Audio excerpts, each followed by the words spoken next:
Hello dear students, आज मैं आपको स्टडी करवाऊंगा बहुत ही इम्पोर्टेंट फिजिक्स का topic, law of conservation of linear momentum. तो बच्चों इम्पोर्टेंट क्यों है ये? सबसे पहली बात, ये इम्पोर्टेंट, मैंने इम्पोर्टेंट वर्ड जो यूज़ किया, ये इम्पोर्टेंट क्यों है? ये इम्पोर्टेंट इसलिए है क्योंकि बहुत सारी फिजिकल प्रॉब्लम मोशन से रिलेटेड, राइट, आपकी ये लॉ जो है वो सॉल्व करेगा। ये एक इम्पोर्टेंट मैथमेटिकल टूल भी बोल सकते हो आप इसको। एक ऐसा हथियार है आपके पास, ये जो कंजर्वेशन लॉज हैं फिजिक्स में, ये ऐसे हथियार हैं कि बहुत सारी प्रॉब्लम्स को बहुत इजीली सॉल्व कर देते हैं हम। तो इस लॉ को पर्टिकुलरली ध्यान से देखिए बेटे। तो बच्चों इसको समझाने से पहले मैं आपसे ये पर्टिकुलर डेफिनेशंस के बारे में डिस्कस करूंगा जो यहाँ पे इम्पोर्टेंटली यूज़ होंगी। तो सबसे पहले हम बात करेंगे आइसोलेटेड सिस्टम। तो सबसे पहली बात है हमारे पास, सबसे पहली डेफिनेशन है आइसोलेटेड सिस्टम। ठीक है बेटे, आइसोलेटेड सिस्टम का मतलब होता है एक ऐसा सिस्टम जिसको कहीं से भी डिस्टरबेंस ना मिले। तो बेटे कहीं से भी डिस्टरबेंस ना मिलने वाले सिस्टम को हम आइसोलेटेड सिस्टम बोलते हैं। अब अगला क्वेश्चन उठता है कि सिस्टम क्या है? सिस्टम बेटे जैसे हमारा ये मेरा जो रूम है, ठीक है, इस रूम में ये मेरे पास क्या है, मार्कर है, राइट। अब इस मार्कर को मैं हवा में फेंकता हूँ, मान लो मैंने यहाँ से इसको रिलीज कर दिया, राइट। तो इसके मोशन को मैं स्टडी करूँगा, तो ये मैंने हवा में इसको फेंका है, तो यहाँ पे मैं एक फ्रेम बना लूँगा, राइट। और उस फ्रेम में मैं सिर्फ और सिर्फ इसी मार्कर के मोशन को स्टडी करूँगा। तो ये जो फ्रेम है, इस फ्रेम को मैं सिस्टम बोल सकता हूँ। सिस्टम जरूरी नहीं है कि एक सिंगल पार्टिकल ही हो, सिस्टम आपका सिंगल पार्टिकल से ज़्यादा पार्टिकल भी आप इन्वॉल्व कर सकते हो। मैं आप और एग्जांपल से आपको थोड़ा सा इंटरेस्ट पैदा करता हूँ। मान लो आपके पास एक गन है, ठीक है। अब आपने गन से क्या किया, फायर किया। तो गन के अंदर क्या है बच्चों, बुलेट है, ठीक है। तो बुलेट और गन क्या बन गया, आपका सिस्टम बन गया। और सिस्टम कैसा बना, वो आइसोलेटेड, बाहर से गन के ऊपर कोई फोर्स नहीं लगेगी, राइट। जब आप ट्रिगर दबाओगे तो जो फोर्स है वो अंदर से ही लगेगी, स्प्रिंग कंप्रेस होगा और वही बुलेट के ऊपर फोर्स एक्सर्ट करेगा और बुलेट उसे फॉरवर्ड डायरेक्शन में जाएगी, गन आपकी बैकवर्ड डायरेक्शन में जाएगी, ठीक है। और एग्जांपल्स भी हम, इंपॉर्टेंट एग्जांपल्स भी हम स्टडी कर सकते हैं, जैसे रॉकेट प्रपल्शन। रॉकेट प्रपल्शन में क्या होता है, जैसे ही रॉकेट को हम ऊपर उठाते हैं, राइट, तो ऊपर कैसे उठाते हैं, उसके अंदर जो फ्यूल डाल रखा है, राइट। तो फ्यूल किस फॉर्म में, गैसेस फॉर्म में है। तो गैसेस क्या होंगी बेटे, रिलीज होंगी डाउनवर्ड डायरेक्शन में, और अप थ्रस्ट एक्शन नीचे की तरफ है और रिएक्शन किस तरफ होगा, ऊपर की तरफ। तो बाहर से तो रॉकेट पे फोर्स हम लगा नहीं रहे, फोर्स कहाँ से लग रही है, सिस्टम के अंदर से ही। तो जब फोर्स सिस्टम के अंदर से ही लग रही है, बाहर से कोई फोर्स एक्ट नहीं कर रही, तो हम उस सिस्टम को आइसोलेटेड सिस्टम हम कहते हैं। अब हम सिंपल डेफिनेशन लगाते हैं बेटे। मान लो हमने किसी ऑब्जेक्ट के ऊपर फोर्स लगाई, तो उस फोर्स से क्या हुआ, उसमें एक्सेलरेशन प्रोड्यूस हुई। तो Newton second law of motion क्या बोलता है कि F, डेफिनेशन देखना बेटा ध्यान से, F is equal to M B minus M U by में T. Force is equal to change in momentum by में टाइम टेकन। तो बेटे अब F एक्सटर्नल, इसको क्रॉस मल्टीप्लाई कर दिया into time equal to M B minus M U. तो बेटे जब हम इसको और करेंगे तो हमारे पास क्या आएगा कि आइसोलेटेड सिस्टम में एक्सटर्नल फोर्स जीरो। तो जब एक्सटर्नल फोर्स जीरो तो हमारे पास क्या आ जाएगा, M B minus M U, मतलब change in momentum is equal to zero. तो थोड़ा सा और हम ध्यान से देखेंगे, M B is equal to M U. कई बार हम इसको ऐसे भी बोल देते हैं, M B is equal to M U. तो एम बी का मतलब क्या हुआ, final momentum is equal to initial momentum. Final momentum is equal to initial momentum. तो बेटे कॉपी पेंसिल आपके पास होनी चाहिए, जिससे आपको क्वेश्चन साथ साथ आंसर साथ साथ चलता रहे बेटे आपका, ठीक है। तो ये हमारे पास क्या बोल रहा है कि जो इनिशियल मोमेंटम है वो किसके बराबर होगा बेटे, फाइनल मोमेंटम के। तो ये डेफिनेशन है कंजर्वेशन लॉ की। मैं आपको एक सिंपल एग्जांपल से समझाता हूँ। मान लो हमारे पास एक फ्रिक्शनलेस सरफेस है। ये सरफेस कैसा है बेटे? फ्रिक्शनलेस। ठीक है, इस सरफेस पे कोई भी फ्रिक्शन नहीं है। यहाँ पे एक गेंद रखी हमने, यहाँ पे हमने दूसरी गेंद रखी। ये गेंद पहले से ही चल रही है यू ए इनिशियल वेलोसिटी से, और ये किससे चल रही है बेटे? यू बी वेलोसिटी से। ये बॉडी ए है, ये बॉडी क्या आपके पास? बी है। हम यहाँ पे ये मान लेते हैं कि जो पहली वाली बॉडी है, ठीक है, वो दूसरी वाली बॉडी से तेज चल रही है। तो initial velocity of A is greater than initial velocity of B. तो बेटे जब तेज चल रही है, स्ट्रेट लाइन में चल रही है, तो थोड़ी देर के बाद क्या होगा? दोनों आपस में कोलाइड करेंगी। तो थोड़ी देर बाद क्या करेंगी? दोनों आपस में कोलाइड कर गई। कोलाइड करने पर क्या हुआ? ए ने बी के ऊपर फोर्स लगाई, तो इसको हम ऐसे पढ़ेंगे बेटे, फोर्स बी के ऊपर ए के कारण, force on B due to A, इसको ऐसे बोलते हैं हम। तो बी के ऊपर फोर्स ए के कारण, और ए के ऊपर भी फोर्स लगेगी, राइट? किसके कारण? बी के कारण। ये न्यूटन का थर्ड लॉ है। ठीक है, जब दो बॉडी कोलाइड करेंगी तो दोनों एक दूसरे के ऊपर क्या लगाएंगी? ऑपोजिट डायरेक्शन में फोर्स लगाएंगी बेटे।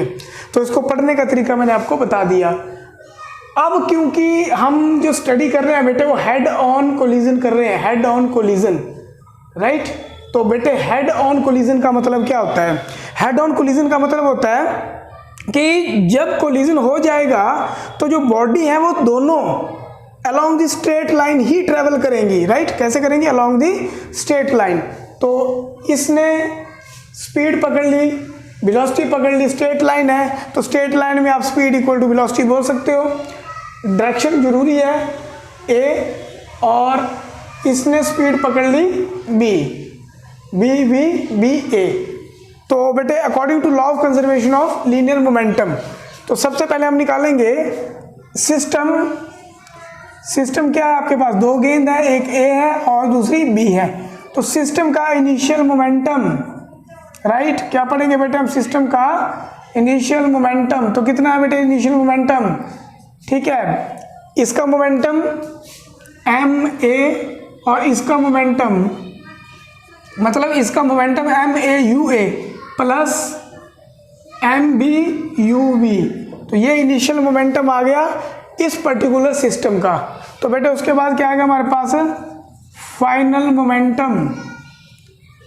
मोमेंटम। तो कितना आएगा आपके पास? एम बी बी ए जमा एम ए बी ए जमा M B U A B. तो ये आपके पास आ गया फाइनल मोमेंटम। तो कंजर्वेशन लॉ क्या बोलता है आपके पास? है initial momentum is equal to final momentum. तो यहाँ पे जब ये कोलिजन हुआ तो हमारे पास क्या है? F A B is equal to minus F B A. कौन सा लॉ है ये? न्यूटन थर्ड लॉ बेटे, है ना? न्यूटन थर्ड लॉ है ये आपके पास। तो यहाँ पे आप लिख सकते हो ए के ऊपर फोर्स बी के कारण। तो ए के ऊपर फोर्स लग रही है तो मोमेंटम किसका चेंज होगा? ए का। तो हमारे पास क्या डेफिनेशन आ गई यहाँ पे? M A, right, B A minus M A U A by में टी, राइट? तो एफ ए बी कितना आ गया आपके पास? M A change in momentum by time equal to force. क्योंकि ए के ऊपर फोर्स लगा रहा है बी, तो ए का मोमेंटम क्या होगा? चेंज होगा बेटा। ए का मोमेंटम क्या होगा? चेंज होगा। बीच is equal to minus B के ऊपर फोर्स ए के कारण। तो मोमेंटम किसका चेंज होगा? जिसपे फोर्स लग रही है। फोर्स किस पे लग रही है? बी के ऊपर। तो हमारे पास क्या आ जाएगा? माइनस एम बी, यहाँ से देख लो आप, V V, right, minus M B U B divide by T. तो बेटा यहाँ टी से टी क्या हो गया आपका? कैंसिल हो गया। तो हमारे पास क्या आ गया? इसको जब हम लिखेंगे M A B A minus M A U A equal to minus, इसको अंदर ले जाएंगे, M B B B minus minus plus M B U B. तो बेटे रीअरेंज कर लो, M A B A plus इसको यहाँ ले आओ दूसरी तरफ, एम बी बी बी, और इसको दूसरी तरफ ले जाओ, एम बी यू बी जमा एम ए यू ए। तो बेटे ये आपके पास क्या आ गया? फाइनल मोमेंटम, राइट, और ये कितना आ गया आपके पास, इनिशियल मोमेंटम। तो हमारा law of conservation of linear momentum जो है वो प्रूव हो गया कि initial for an isolated system initial momentum is equal to final momentum. तो बच्चों हम एक एग्जाम्पल देखेंगे, बहुत इंपॉर्टेंट एग्जाम्पल है आपकी, और उसको आप बोलते हो रिक्वायल ऑफ ए गन। ठीक है, गन का रिक्वायल करना। तो बेटे जब हम छोटे छोटे होते थे तो गांव में मतलब राइफल सिखाने के लिए कुछ कैंप लगे थे फौजियों के। तो गांव के लोग इतने तेज नहीं थे, तो जैसे ही उन्होंने 303 की बंदूक थी, मुझे याद है अभी भी, तो कंधे पे लगाई बेटे बंदूक। बोलते हमेशा एडवाइस करते थे कि कंधे के ऊपर लगानी है और फिर फायर करना है। ठीक है, तो जब हमने वहाँ पे फायरिंग सीखी तो जैसे ही हमने फायर किया बेटे, ठीक है, तो बंदूक से गोली आगे की तरफ जाती थी और 303 वाली जो बंदूक थी वो पूरी कंधे को पीछे की तरफ खेलती थी। उस टाइम हमें पता नहीं था कि ऐसा क्यों हो रहा है, लेकिन आज मुझे पता है कि ऐसा क्यों हो रहा है। ये हो रहा है बेटे रिक्वायल ऑफ गन। ठीक है, गन का बैकवर्ड डायरेक्शन में झटका मारना, उसको हम बोलेंगे रिक्वायल ऑफ ए गन। तो बहुत इंटरेस्टिंग है, ये आपको आनी चाहिए बेटे, रिक्वायल ऑफ गन। ये आपके पास गन है, राइट, इसके अंदर बुलेट भरा पड़ा है, राइट, और ये शुरू में रेस्ट में है। तो बेटे इनिशियल मोमेंटम कितना होगा गन का, इनिशियल मोमेंटम बेटे देखो ध्यान से, mass of the gun into velocity of the gun. Rest पे है तो 0 plus mass of the bullet velocity of the bullet. तो हमारे पास इनिशियल मोमेंटम कितना आ गया, 0। जैसे ही हमने गन से फायर किया, ठीक है, तो आफ्टर फायरिंग, ठीक है, एक बार फिर बना लेते हैं इस गन को। जैसे फायर किया तो ये बुलेट जिसका मास हम स्मॉल m से लिख रहे हैं, वेलोसिटी कितनी है इसकी v, और ये गन है इसका मास m, और इसकी जो वेलोसिटी होगी बेटे बैकवर्ड डायरेक्शन में b, इसी बैकवर्ड डायरेक्शन में वेलोसिटी को हम बोलते हैं recoil velocity of gun, right. तो फाइनल मोमेंटम कितना हो गया हमारे पास, फाइनल मोमेंटम में हमारे पास क्या आ जाएगा, M B, right, M into capital B plus M into small B. तो ये हमारे पास है मोमेंटम ऑफ द गन, और ये आपके पास क्या है, मोमेंटम ऑफ द बुलेट। तो according to law of conservation of linear momentum, initial momentum for an isolated system, ये सिस्टम आइसोलेटेड है क्योंकि बाहर से कोई भी फोर्स नहीं लग रही सिस्टम पे। तो हमारे पास क्या आएगा, initial momentum is equal to final momentum. ये कंजर्वेशन लॉ से है, law of conservation of linear momentum. तो हमारे पास क्या आ जाएगा, initial momentum 0, final M B plus small M into B. तो बेटे यहाँ पे इसको इधर ले आओ, minus M B plus small M into B equal to M into B. तो यहाँ पे हमारे पास आ गया b is equal to minus small m into B, Y में m। Negative sign shows that recoil of gun, bullet आगे जाएगी और गन आपकी किस डायरेक्शन में आएगी, बैकवर्ड डायरेक्शन में आएगी।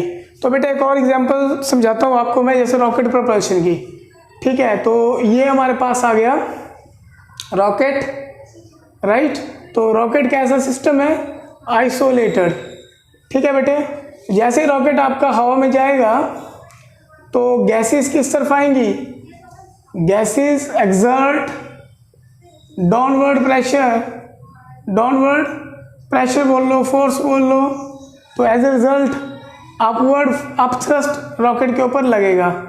तो यहाँ पर भी जो मोमेंटम ऑफ द सिस्टम है वो क्या रहेगा बेटे, कांस्टेंट रहेगा। बच्चों यदि ये आपको अच्छे से समझ आया है तो लाइक करिए, शेयर करिए, और मोरओवर जिन बच्चों ने चैनल सब्सक्राइब नहीं किया वो सब्सक्राइब जरूर करिए। Thank you very much for watching.